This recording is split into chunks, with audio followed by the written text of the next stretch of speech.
ചൊക്രമുടി ഭൂവിവാദങ്ങൾക്കിടെ തന്റെ പേരിൽ പ്രചരിക്കുന്ന ശബ്ദ സന്ദേശ വിഷയത്തിൽ പ്രതികരിച്ച് ബൈസൺവാലി ചൊക്രമുടിയിലെ വിവാദ ഭൂ ഉടമയും അടിമാലി സ്വദേശിയുമായ സിബി ജോസഫ് മുമ്പ് ഭൂമി അളന്നു തിരിച്ചുവരുന്ന കാര്യത്തിനായി താൻ മന്ത്രിയെ സമീപിച്ചുവെന്ന തരത്തിൽ പ്രചരിക്കുന്ന ശബ്ദ സന്ദേശത്തിന്റെ ആധികാരികത ബന്ധപ്പെട്ടവർ പരിശോധിച്ച ഉറപ്പുവരുത്തട്ടെ എന്ന് സിബി ജോസഫ് പറഞ്ഞു. താൻ അത്തരത്തിൽ മന്ത്രിയെ കണ്ടിട്ടില്ല.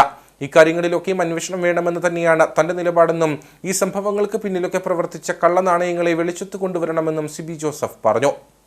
ഇതിൻ്റെ റീസർവേ നടപടികൾ ഇതുവരെ പൂർത്തീകരിച്ചിട്ടില്ല എന്ന് തന്നെ വ്യക്തത്തിൽ ഞാൻ പറയാം. കാരണം ഇത് അളന്ന് തിട്ടപ്പെടുത്തി കൊടുക്കാൻ വേണ്ടിയാണ് അപേക്ഷ കൊടുത്തത്. വസ്തു അതിരുകൾ നിർണ്ണയിച്ച് കൊടുക്കുക എന്നുള്ളത് മാത്രമാണ് ഇപ്പോൾ നടന്നിരിക്കുന്നത്. റീസർവേ നടപടികൾ പൂർത്തീകരിക്കുന്ന റീസർവേ അതോറിറ്റിയാണ് ചെയ്യുന്നത്.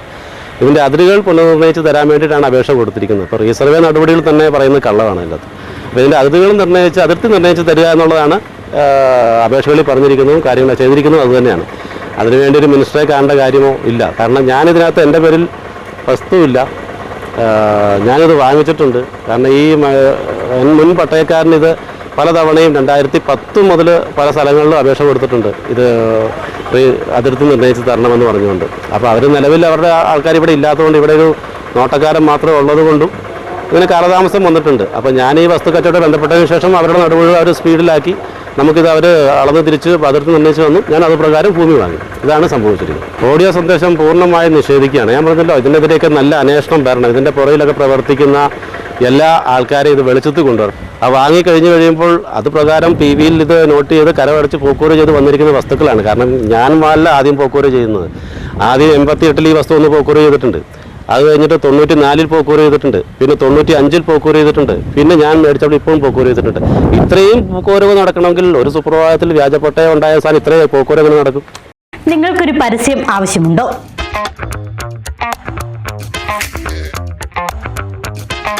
ഞങ്ങൾ സഹായിക്കാം.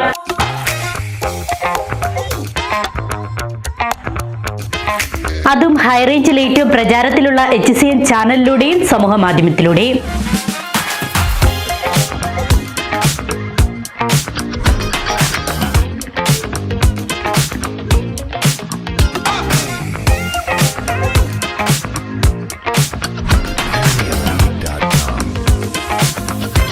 പരസ്യം ഏതുമാകട്ടെ, കുറഞ്ഞ ചെലവിൽ കൂടുതൽ ആളുകളിലെത്തിക്കാൻ ഞങ്ങളെ വിളിക്കേണ്ട നമ്പർ 8330804447 അല്ലെങ്കിൽ 8330044821.